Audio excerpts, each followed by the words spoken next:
अस्सलाम वालेकुम जी। All over print में बहुत ही प्यारा डिज़ाइन हम बनाने वाले हैं। तो सबसे पहले हम ट्राउज़र कट कर रहे हैं, जिसके लिए मैंने 4 फोल्ड में कपड़ा ले लिया है। विड्थ इसकी 13 इंच है और लेंथ इसकी 29 इंच है। तो ये हम बना रहे हैं कम से कम 7 से 8 साल की बच्ची का ड्रेस। और ऊपर से मैंने क्रोच एरिया के लिए जो लिया है, विड्थ ली है वो 10 इंच तक ली है और जो लेंथ ले रही हूँ 12 इंच पे। ठीक है, इस तरीके से हमने बॉक्स बनाना है। बीच में से इस तरह से कर्व कर देना, बहुत ज़्यादा कर्व नहीं करेंगे। और नीचे से थोड़ा-सा हिप वाली जगह से फ्री रखते हुए हम यहाँ से क्या करेंगे, इस तरह से रख लेंगे। आपने जितने भी पॉइंचे रखने हों उतने रख लीजिए। मैं यहाँ पर 7.5 इंच तक रख रही हूँ। बैकग्राउंड में बहुत सारा नॉइज़ है, लेकिन उसे हम इग्नोर करते हुए अपने ट्राउज़र की कटिंग कर लेंगे। तो यहाँ पर लीजिए, मैं कटिंग कर रही हूँ ट्राउज़र की कुछ इस तरीके से। आप चाहें तो यहाँ पर हाफ़ इंच तक एक्स्ट्रा भी रख सकते हैं। मैंने ऑलरेडी जो जिसमें कटिंग की है उसमें एक्स्ट्रा ही रखा है, तो मैं इसमें कटिंग कर रही हूँ। ठीक है, तो ये हमारा ट्राउज़र कट हो गया। ऊपर से हमारा इलास्टिक की जगह बनेगी, नीचे से हमने सिंपल फोल्ड करना है। अब आ जाते हैं फ्रॉक की तरफ। तो फ्रॉक कुछ इस तरह लेंगे। सबसे पहले मैंने टॉप पार्ट अलग कर लिया है, जिसके लिए डबल फोल्ड में मैंने जो विड्थ है वो 8 इंच ली है और इसकी लेंथ ली है 9.8 इंच तक। और अगर आपके पास कपड़ा ज़्यादा हो तो आप 10 टू 11 इंच तक ले सकते हैं अपर बॉडी के लिए। अब हम कर लेते हैं शोल्डर कट। तो शोल्डर के लिए लिया है मैंने 5 इंच और आर्म होल के लिए लिया है 6 इंच तक। ठीक है, इस तरीके से हमने कर्व कर लेना है। मार्किंग अच्छे से कर लीजिएगा। उसके बाद हाफ़ इंच तक ऊपर से भी डाउन करेंगे हम। वेस्ट के लिए ले रही हूँ मैं यहाँ पर सॉरी, चेस्ट के लिए ले रही हूँ 7.5 इंच तक और वेस्ट के लिए 7 इंच तक ले रही हूँ। और इस तरीके से बस मार्किंग कर लेनी है। आपने थोड़ा-सा मार्जिन स्टिचिंग का रखिए और उसके बाद हम कटिंग कर लेंगे एक्स्ट्रा कपड़े को। ये देखें, स्टिचिंग का हल्का सा मार्जिन रखेंगे और नीचे से भी हल्का सा कर्व कर देंगे। ऊपर से शोल्डर की तरफ से भी थोड़ी-सी कटिंग कर लेंगे। तो ये हमारी अपर पार्ट कट हो गया है। अच्छा, इस तरह की प्रिंटेड में डिज़ाइनिंग करना काफ़ी हार्ड हो जाता है, क्योंकि आप लेसेस वगैरह यूज़ नहीं कर सकते। लेकिन मैं किस तरह की डिज़ाइनिंग कर रही हूँ, आप इसमें देख सकते हैं, आपको ये आइडिया भी मिल जाएगा। तो सबसे पहले तो ये हमारा जो है लोअर पार्ट हो गया, यानी कि बॉटम पार्ट है ये हमारा फ्रॉक का। तो ये देखिए, मैं यहाँ पर दिखा रही हूँ 4 फोल्ड में कपड़ा पड़ा हुआ है। टोटल विड्थ इसकी 64 इंच तक है। 2 पीस पड़े हुए हैं 34 इंच के। ठीक है, तो फ्रंट और बैक का जो पीस है वो 34 इंच का है दोनों। ठीक है, एक ऊपर वाला भी और नीचे वाला भी। तो टोटल 8 इंच तक इस तरह बन गया। उसके अलावा ये एक और पीस है जिसकी लेंथ मैंने ली है 9 इंच तक और विड्थ ली है मैंने 51 इंच तक। मतलब 3 पीस मैं लूँगी इसमें। ये टोटल ये देखें, इस तरह से डबल फोल्ड कर रही हूँ तो इक्वल आ रहा है उसके। तो एक पीस और मैं यहाँ पर बढ़ा दूँगी इस तरीके से। यानी कि ये टोटल जो ये स्ट्रैप्स बन रही हैं चौड़ी सी, ये 17 इंच तक हो जाएंगी। ठीक है, तो ये अब कपड़ा ज़्यादा हो जाएगा। ये तो हो गई टोटल हमारी फ्रॉक की कटिंग। बॉटम और जो है अपर पार्ट कट हो गया। अब आ जाते हैं स्लीव्स की तरफ। तो स्लीव्स के लिए मैंने कपड़ा लिया है, लेंथ ली है मैंने 15 इंच तक और विड्थ है इसकी 7.5 इंच तक। 2 इंच तक डाउन करते हुए मैंने इसे कटिंग कर लिया है और नीचे से फ्री ही रखा है। मार्क करेंगे हम 2 इंच पे इस तरीके से, क्योंकि यहाँ पर हमने इलास्टिक इंसर्ट करना होगा। तो ये हम जब करेंगे तब मैं आपको दिखा दूँगी। इस तरह से स्लीव्स रखने हैं हमने।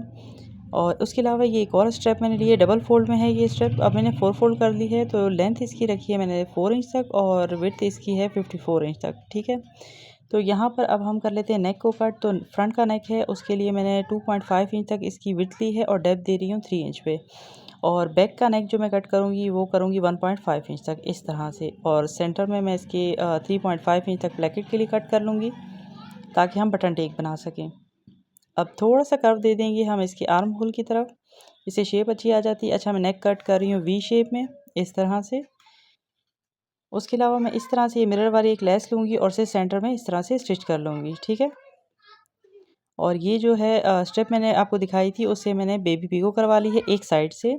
और ये है वो स्टेप जो बॉटम पार्ट के लिए हमने कट की थी चौड़ी सी, और जिसके पीसेस अलग-अलग थे। मैंने पीसेस को जॉइंट किया और दोनों तरफ से इसके पीको करवा ली। ठीक है, बड़ी स्टेप की भी करवा ली है। अब इसके हम गैदर्स लगा लेंगे। इस तरीके से चुनट्स बना लेनी है, छोटी स्ट्रिप्स में भी और इस बड़ी स्ट्रिप में भी। ठीक है, बैक नेक मैंने बना लिया है, प्लेकेट भी पीछे बना लिया है बटन टेक के लिए, और ये लेस भी इस तरीके से अटैच कर ली है वी स्टाइल में। ठीक है, अब सिंपली ऊपर से हम इसके शोल्डर ज्वाइंट कर लेंगे और बॉटम पार्ट पे हमने इसकी प्लीट्स लगा लेनी है, यानी कि जितनी चुनट्स भी आएगी उतनी हमने चुनट्स बना लेनी है इसकी। तो ऊपर पार्ट का जो है मैंने शोल्डर ज्वाइंट कर लिए हैं। और उसके अलावा जो एक स्ट्रिप थी छोटी सी, जिसकी मैंने एक तरफ पीको करवाई थी, उस पे इस तरीके से मैंने चुनट्स बना ली हैं। अब इसे इस तरह से हम सेट करेंगे नेक के ऊपर, इस तरह से कुछ राउंड शेप में लेके जाते हुए बिल्कुल लास्ट में से हाफ इंच तक जगह छोड़ेंगे, ताकि हम बॉटम पार्ट से उसे स्टिच कर सकें। और ऊपर से रखेंगे और साथ में हमने ये लेस भी येलो कलर की स्टिच करनी है। सेंटर में जो हमने लेस यूज़ की है उसका शेड पिंक आ रहा है और ये सेकंड लेस हमने येलो वाली यूज़ की है। ठीक है, इस तरीके से शेड आएगा कुछ। ये देखिए मैंने ये फ्रिल भी लगा ली है, कुछ इस तरीके से इसका लुक निकल कर आ रहा है। ये देखिए बैक साइड पे शोल्डर्स तक जा रही है ये स्ट्रिप, जितनी थी मैंने पूरी की पूरी यूज़ कर ली। और उसके अलावा ये जो बॉटम पार्ट है इस पे भी हमने प्लेट्स लगा ली हैं। इस तरीके से हमने नीचे की तरफ स्टिच कर लेना है इसे। उसके बाद आ गई स्लीव्स की बारी, तो सबसे पहले हम स्लीव्स को बना लेते हैं। सबसे पहले बारीक सा हम इसे मोड़ के स्टिच कर लेंगे। और ये है इलास्टिक, इलास्टिक को हमने 2 इंच के नाप पे रखना है और स्टिच कर लेना है। ये देखें 7 इंच तक है। कपड़ा हमने फ्री में रखा था और ये देखें इस तरीके से फ्री स्टाइल में स्लीव्स थे, तो अब ये देखें फिटिंग में आ गए। अब हमने क्या करना है, अपर साइड लेना है फ्रॉक का और इस तरीके से स्लीव्स को जॉइंट कर लेना है। इसकी फ्रिल को साइड पे करेंगे, एक तरफ को करेंगे और दूसरी तरफ हम क्या करेंगे, इस तरह से स्लीव्स को रखते हुए स्टिच करेंगे ताकि फ्रिल हमारी सेंटर में ना आए स्टिचिंग के दौरान। उसके बाद आ गया ये बॉटम पार्ट, जिसकी मैंने आपको ऑलरेडी दिखा दिया था कि हमने प्लेट्स लगा ली हैं। उसके अलावा एक और जो फ्रिल थी चौड़ी वाली, जिस पे मैंने जो है इस तरीके से देखें हाफ इंच तक छोड़कर मैंने इस पे स्टिचिंग लगाई, क्योंकि ऊपर और नीचे दोनों तरफ पीको हुई भी है, तो ऊपर रख कर हमने स्टिच करनी है इसे। ठीक है, तो ये स्लीव्स मैंने यहाँ पर जॉइंट कर लिए और एक स्लीव्स की तरफ से मैंने जो है फिटिंग की सिलाई भी लगा ली, एक तरफ लगाई, ये दूसरी तरफ नहीं लगाई। ठीक है, एक जगह ओपन रखी है हमने। तो अब क्या करेंगे, हम जो नीचे वाला साइड है देखें ऊपर रखकर मैंने इसकी फ्रिल स्टिच कर ली है। अब क्या करेंगे कि इसी को हम इसके ऊपर इस तरह से सेट करते हुए स्टिच कर लेंगे। ये देखिए मैंने ओपन कर लिया, फ्रॉक की एक साइड से मैं रखती हुई जाऊंगी।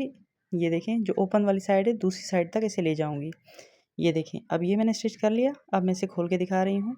ये देखें जब हम सीधा करेंगे तो ये कुछ इस तरह हो जाएगा। अब एक साइड की पूरी सिलाई रह जाएगी, तो उसकी हम सिलाई लगा लेंगे।